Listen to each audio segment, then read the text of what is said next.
Pues vamos a desarrollar este tema, inicialmente hablando de Honduras. Ya está con nosotros Robert Valencia, analista político. Pues Robert, creo que ese informe que nos presentaba nuestro aliado CNN en español es extraordinario para entender lo que pasa en Honduras. Una inscripción absolutamente controvertida, nada más y nada menos que la del presidente, Juan Orlando Hernández, porque el Tribunal Supremo Electoral así lo decidió. Y quiero formularle la primera pregunta a partir de algo que decía una de las personas que allá hablaba, del partido de Juan Orlando Hernández, que es el Partido Libertad y Refundación. Los problemas de la democracia se solucionan con democracia, dice el señor. Le pregunto, ¿le hace daño o beneficia la democracia en Honduras, en este caso, o en cualquier país, que sean las altas cortes las que terminen definiendo la suerte política de un candidato? Buenas noches. Buenas noches, un saludo a toda la audiencia, gracias por la invitación. Bueno, sin salirme del tema o del contexto latinoamericano, pero vemos, por ejemplo, aquí en Estados Unidos, donde la Suprema Corte es la que decidió básicamente quién era el presidente en el 2000, y fue George W. Bush, y bueno, vimos el desastre que fue, bueno, prácticamente fue una administración desastrosa. Así que, por lo regular, las cortes no toman las mejores decisiones. En el caso de Honduras, el señor Juan Orlando Hernández, pues a él se le ha acusado de corrupción en Honduras anteriormente. Recordemos, por ejemplo, que en el país vecino, Guatemala, el expresidente Otto Pérez Molina fue destituido porque se le encontró casos de corrupción cuando el organismo de la ONU, que es la CICIG, encontró estos casos. Y la CICIG, incluso con apoyo del gobierno de Estados Unidos, se trató de implementar en Honduras para encontrar algún indicio de corrupción en el gobierno de Juan Orlando Hernández, que lo existe. Es decir, han habido casos, lo que pasa es que estos casos no se han reportado. Y obviamente, pues quiere volver a lanzarse a la presidencia, a pesar de tener pues un grado de impunidad y de corrupción en su gobierno que él no ha querido reconocer, porque no permitió que ese organismo, o por lo menos una derivación de ese organismo, fuese implantado en Honduras. Ahora bien, bajo esa premisa o bajo ese diagnóstico general, Robert, que usted nos presenta, no termina siendo peor para la suerte democrática de un país, insisto, en este caso como Honduras, que el presidente deje esa sensación de que se está saltando las leyes y que a como dé lugar se va a presentar a unas elecciones. Primero, una sensación de ventajismo, y segundo, dentro de la ciudadanía no se genera una sensación de desconfianza en la democracia de su país. Por supuesto, y eso creo que ocurre no solamente en Honduras, sino en muchas partes del mundo, donde se supone que estamos ejerciendo el voto democráticamente, de que el voto cuenta, pero al final de cuentas las personas que están en el poder pues creen que la ley no aplica para ellos, y ese es el problema. Entonces, por ejemplo, y vuelvo y me remito al caso de Estados Unidos, donde tiene un sistema electoral bastante complejo, donde supuestamente el voto popular es el que le daría el triunfo al presidente, pero vemos que es el colegio electoral quien dictamina quién va a ser el arrendatario de la Casa Blanca. Y en el caso de Latinoamérica ocurre lo mismo. Veamos el caso de Venezuela también. El caso de Venezuela, Nicolás Maduro, donde la Corte Suprema no lo imputó, no le imputó cargos, sigue en el poder. Son personas que quieren mantener esa cerca, ese círculo de poder del militar, del grupo militar, el grupo judicial, el grupo legislativo, y obviamente pues estas personas te blindan tras el poder.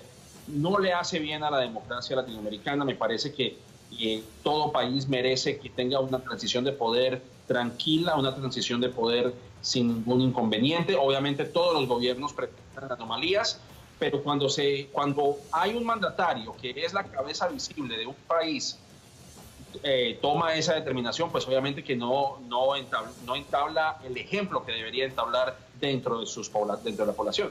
Mire, Robert, que en Paraguay, para ir analizando la situación de Paraguay, pues es una situación aún mucho más, bueno, similar, pero tal vez un poco más controvertida, porque allí se está hablando de una enmienda constitucional impulsada por el propio presidente, Horacio Cartes, además, con la que quieren incrustarle allí el punto de quiebre de la Constitución y abrir una reelección que desde que están bajo la nueva Constitución en Paraguay, 1992, estaba absolutamente descartada. Allá no quieren saber nada de reelección. Pero, ¿sabe? Lo quiero invitar a usted, Robert, y a los televidentes para que miremos las recientes decisiones que ha tomado la oposición, entre esas la de abrir un juicio político contra el propio Horacio Cartes por impulsar esa enmienda, porque de ese tamaño están las cosas en Paraguay y venimos para hablar del tema.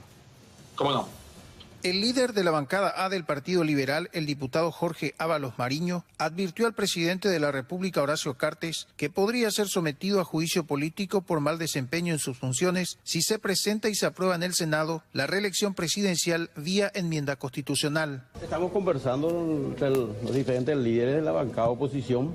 Hemos empezado una ronda de conversaciones sobre la posibilidad o las alternativas que se dan a partir de que esto avance, el tema de la violación a la Constitución Nacional. Y por supuesto, una de esas alternativas, una de esas posibilidades es el juicio político al presidente de la República.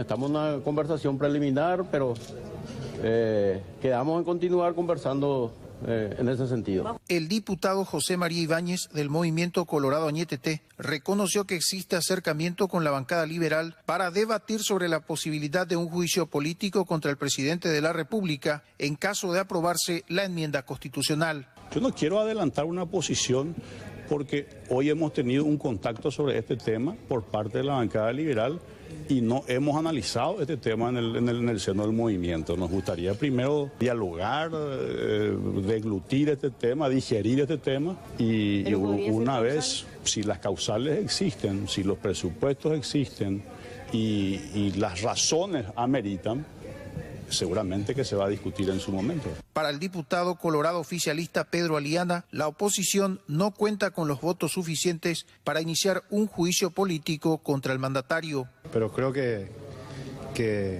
no tienen los votos para iniciar, si no ya hubiesen iniciado hace tiempo atrás y hace mucho tiempo que vienen amenazando con esto, ¿verdad?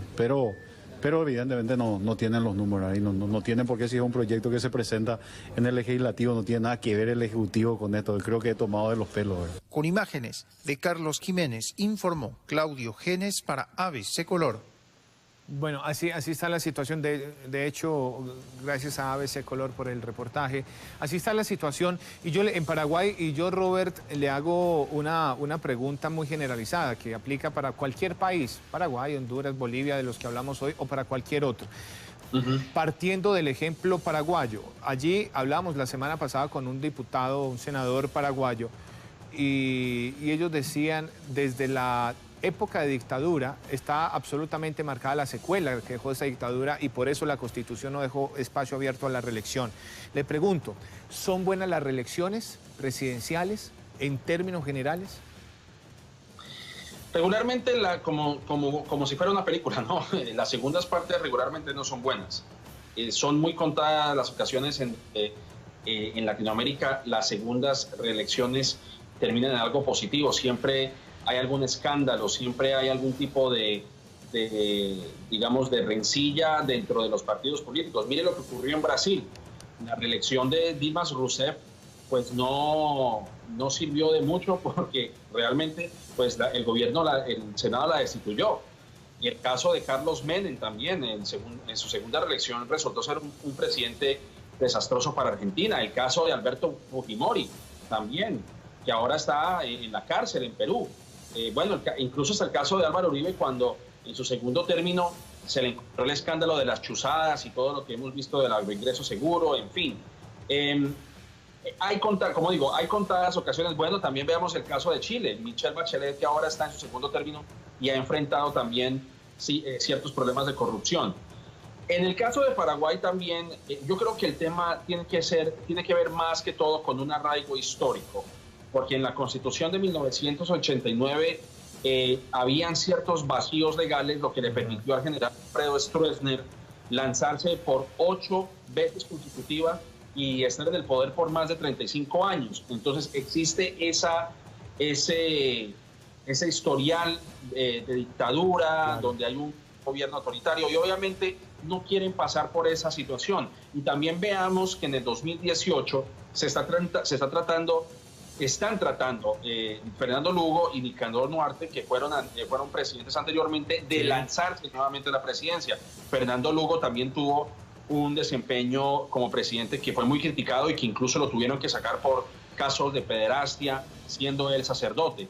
Entonces, esto ha sido una problemática para un país como Paraguay, que ha vivido los embates de una dictadura como muchos países latinoamericanos, y obviamente en Latinoamérica las segundas partes no necesariamente son buenas, lamentablemente. Seguro. Estamos analizando a esta hora con Robert Valencia el efecto reeleccionista en Latinoamérica.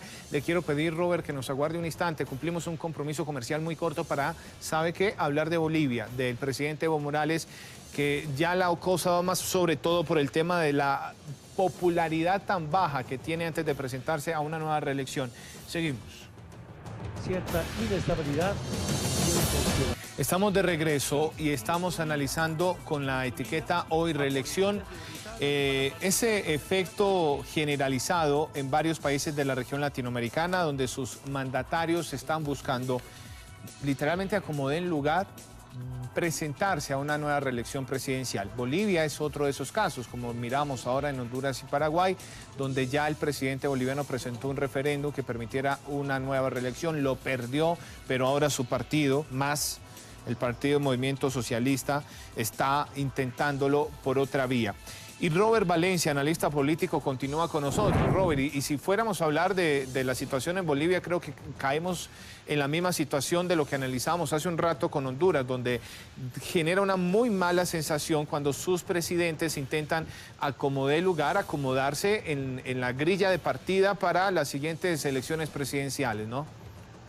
Por supuesto, y más cuando es un caso más especial, porque se hizo un referéndum y el referendo fue concreto y fue explícito. La gente no quiere una nueva reelección de Evo Morales como presidente de Bolivia, y aún así se están buscando nuevamente estos vacíos de poder, estos vacíos legales, en donde se interpreta la Constitución como ellos la quieren interpretar y decir, bueno, la Constitución no dice que no hay elección indefinida, entonces ¿por qué el presidente no puede lanzarse al poder? Entonces siempre se buscan estos vacíos legales para salir con la suya. Pero yo creo que el referendo que se hizo precisamente este año fue contundente y la gente no quiere una nueva administración de Evo Morales. Y algunos presidentes, pues obviamente todavía no han entendido eso. Y vemos, por ejemplo, también el caso de Nicaragua, por citar ese caso en particular. Ese sí que es grave. No, le decía, ese caso de Paraguay, de Nicaragua sí que fue bastante polémico, como se convirtió nuevamente en presidente Ortega. No estamos hablando hoy de Nicaragua, pero ya que usted lo trae a referencia, y no solo ganan nuevamente, sino que el temor es que se vaya creando una especie de dinastía familiar en el gobierno, porque ahora ha llegado la señora Rosario Murillo, que es su esposa, a ocupar la vicepresidencia, ¿no? Correcto, y esta es una tendencia de muchos gobiernos de izquierda, y ahí es donde se trae nuevamente a colación una discusión que se ha generado dentro de muchos analistas latinoamericanos, porque en Estados Unidos particularmente muchos señalan la muerte del izquierdismo en Latinoamérica. Estamos hablando, por ejemplo, en Venezuela, la impopularidad de Nicolás Maduro, el hecho de que la oposición tiene un rol importante en la Asamblea Nacional, el hecho de que Dilma Rousseff no está en el poder, el hecho de que en Argentina Cristina Fernández de Kirchner no es la presidenta, sino que ahora es un gobierno más liberal, como es un gobierno más de derecha y más moderado como el de Macri, o el caso de Perú, por ejemplo. Entonces, todavía señalar la muerte de una ideología que ha arrasado en algunos países latinoamericanos con Hugo Chávez en ese entonces a la cabeza y con un Fidel Castro que todavía estaba obviamente vivo en aquel entonces, señalar que es el final del izquierdismo, pues obviamente es un exabrupto. Todavía existen remanentes en algunos de esos países donde los presidentes Ortega en Nicaragua y Evo Morales en Bolivia se rehúsan a dejar el poder. Rafael Correa en Ecuador, obviamente a regañadientes casi, pues está dejando el poder, y ya vemos que él incluso había anunciado que, bueno, que él estaba contemplando la idea de dejar el poder, pero había seleccionado a otro de sus pupilos para lanzarse a la presidencia y continuar con ese legado que él ha dejado. Lo que llaman gobernar en cuerpo ajeno, ¿no? Correcto, es lo al que estilo muchos Putin. intentan. Al estilo Putin en Rusia, como por ejemplo Vladimir Putin le cedió el poder a Dmitry Medvedev, pero él nunca dejó el poder y ahora volvió otra vez a retomar las riendas en Rusia. Lamentablemente esas personas que han probado el poder en sus respectivos países se rehúsan a dejarlo y bueno, creo que aquí es donde nuevamente se pone en prueba la democracia y muy particularmente en Bolivia, citando el caso de Bolivia, donde la población respondió y dijo no a una reelección de Evo Morales y ellos aún así insisten en buscarlo. Se pone a prueba la democracia. Creo que es una extraordinaria conclusión de nuestra charla. Robert, muchas gracias, como siempre, por exponer sus posturas sobre los temas que aquí traemos de análisis cada vez. Así que será hasta la próxima. Muchas gracias. A ustedes, muchas gracias por la invitación. Gracias a Robert Valencia.